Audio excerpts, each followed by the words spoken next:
directamente con ustedes a una pregunta para solucionarlo. Vamos, muchachos, avanzaremos. Vamos a recordar o básicamente conocer las características de los parásitos. Los parásitos tienen una peculiaridad.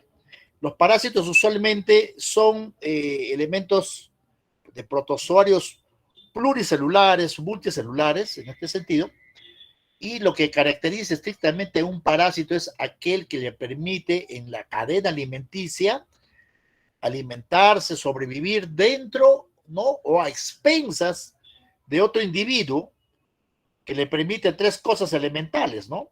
Su capacidad de reproducción, miren ese término, su capacidad de reproducción, su capacidad de replicación dentro de ella, lo que le permite también la supervivencia, y tercero, la capacidad, ojo, de generar enfermedades. Son elementos patogénicos que se presume o se adopta en términos de la parte objetiva, clínica que adopta pues, los parásitos, ¿no? Y cuando hablamos de los parásitos, chicos, estamos hablando, primer punto, de los protozoarios. El primer imagen que vemos acá son los protozoarios más importantes. Anoten, muchachos, porque acá están las características más importantes, lo que adoptan un protozoario.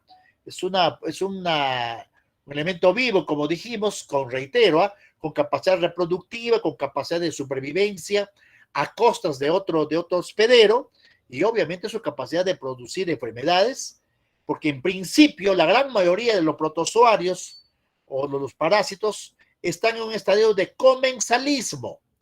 Y cuando hablamos de comensalismo es un equilibrio, lo que otros libros aparece como equilibrio patogénico. En ese sentido, el equilibrio patogénico contribuye, en cierto modo, a mantener, vamos a decirlo entre comillas, a raya a estos parásitos para evitar que ellos lleguen a un proceso de generar una enfermedad, obviamente, que pueda contribuir a dañar al hospedero en este caso. Muchos de los parásitos, chicos, ojo, viven dentro de las células. Hoy día lo veremos. Algunos necesitan sobrevivir dentro del macrófago para que puedan replicarse. ¿Ok? Ellos no tienen capacidad reproductiva afuera. Tienen que estar siempre dentro de un proceso, en este caso, de un hospedero, reitero, donde les da la capacidad de albergar, darle los alimentos y sobre todo facilitarles también una capacidad replicativa, inclusive puede ser asexual como también la forma sexual. Recordemos que estos son elementos eucarióticos, por lo tanto tienen núcleo, tiene también la característica de contener elementos sexuales, vamos a verlo así. Aquí tenemos una peculiaridad que no la encontramos en las bacterias. Y tenemos acá un proceso importante. Cuando hablamos de procesos quísticos, recuerden este término de los procesos quísticos, es la capacidad infecciosa, ¿correcto? A través de un proceso por contacto, por una contaminación, y este proceso quístico engloba 1, 2 o 4 trofozoitos que a la vez estos van a contribuir también, acá lo vemos al lado izquierdo, al proceso infeccioso. Por lo tanto, el trofozoito es una capacidad ya básicamente infecciosa, activa, dentro de una célula o de un cuerpo, se me ocurren así, lo que le permite pues su capacidad replicativa, de reproducción y obviamente generar enfermedades, un extremo, ¿no? Mucho, reitero, vale la capacidad de cómo se reproducen estos parásitos. Estos parásitos se van a dividirse de forma binaria. Miren, ustedes se pueden cortar en dos para que me entiendan así, o puede haber una división múltiple, múltiple. Para eso requiere que también el núcleo se multiplique en la misma proporción que induce la formación también de las formas, lo que llamamos binarias. La binaria, reitero, disculpen, son dos células o dos núcleos que se dividen. Ven acá la imagen, voy a ampliar un poquito de acá. Ven acá, se duplica, ven la imagen, se duplica el aparato nuclear, el componente nuclear, lo que llamamos el ADN, y a partir de este foco comienza recién su etapa de la división, que en este caso llamamos división binaria.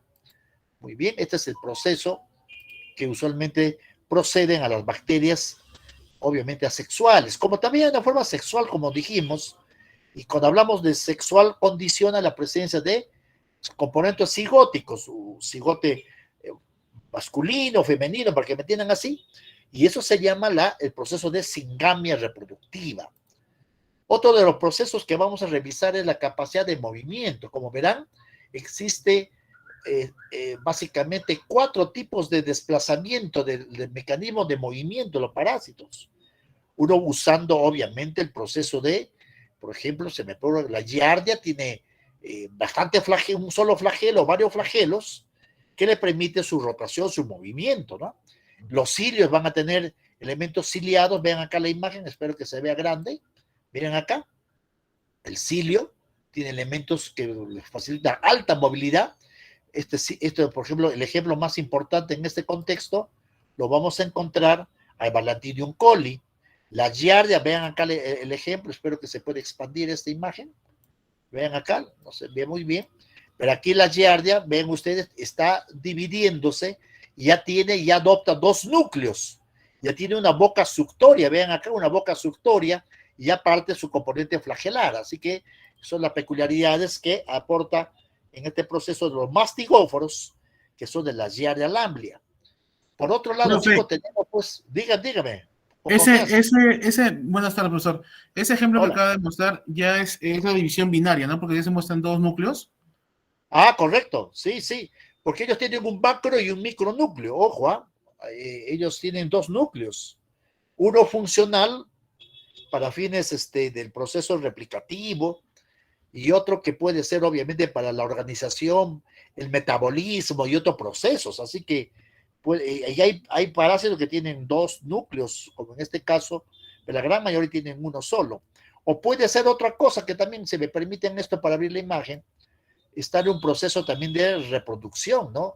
Ya duplicó su componente genético de síntesis, ahora está en su proceso también de la replicación binaria, fisión binaria, ¿no?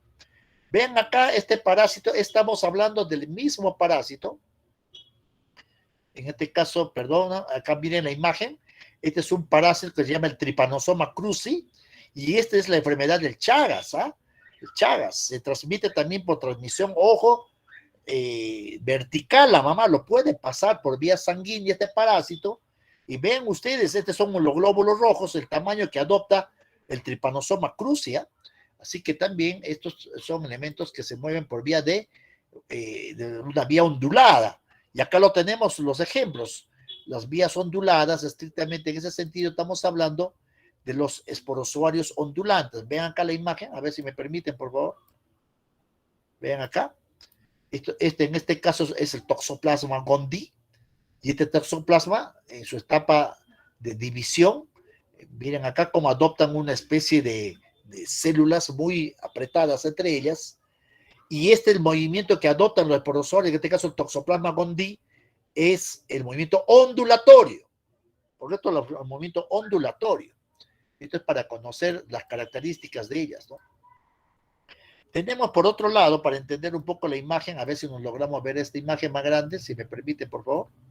Ahí lo tenemos, el Plasmodium vivax vive dentro de los glóbulos rojos, vean acá, dentro del glóbulo rojo, y hay formas esquizontes que no vamos a estudiarlo, pero lo que me interesa es que acá dentro de ella vamos a tener formas de ondulantes que le permiten su capacidad de movimiento en su proceso infeccioso. Así que recordando, chicos, pueden haber formas de movimientos por pseudópodos, la entamoeba, mastigóforos, la giardia lamblia, usando cilios de Balantidium, por ejemplo, y los esporozoos de formas ondulantes, ejemplo, Toxoplasma gondii, y también el Plasmodium vivax, por ejemplo, se me ocurre, ¿no? Muy bien, muchachos, así que ya tenemos las formas importantes del contexto del movimiento. Vamos a seguir hablando algunos aspectos que lo caracterizan a los protozoarios. Los protozoarios, como las bacterias, también tienen movimientos flagelados, elementos de cilio flagelados, que le permiten obviamente su capacidad ondulante o su movimiento que le permite rotar, moverse de un espacio a otro, y esto obviamente a través de estos cilios o flagelos le da un carácter de movimiento importante. Vean acá la imagen, no vamos a ser muy exquisitos en hablar las características del flagelo, sería un poco complicado. Lo que sí me interesa que conozcan que son proteínas como la flagelina, que adoptan especies de cinetócoros de movilidad y por lo tanto hay una alta carga o también uso de, en este caso, de energía, ¿no? Y acá voy a marcar esta imagen un poquito más grande, a ver si se logra ver. Ahí lo tenemos, chicos. Los protozoarios. Miren ustedes la imagen de los protozoarios de un movimiento ondulante, perdón, de pseudópodos. Y el pseudópodo no es más que la expresión de un cambio del líquido internamente que sucede, o lo que aparece dentro, en este caso, del citoplasma. Y este mecanismo de movimiento, de cambio, para que me entiendan, de gel de solución a un estado gelatinoso, para que me entiendan así, o plasmático, plasmoide, le permite formar en este caso el famoso pseudópodo.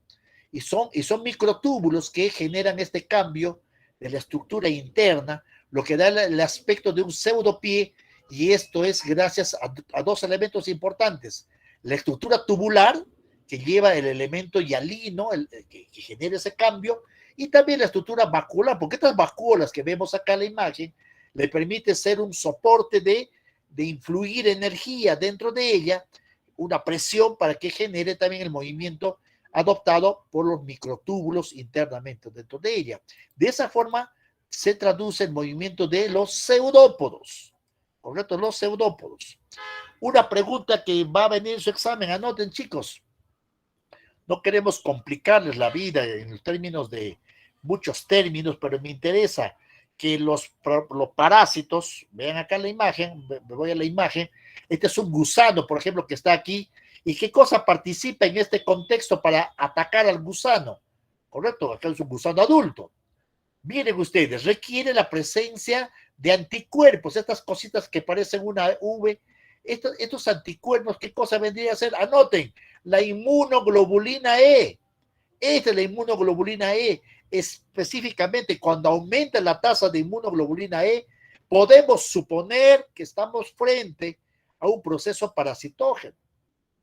¿Qué otro elemento participa? Obviamente van a utilizar en este contexto también los elementos, los eosinófilos.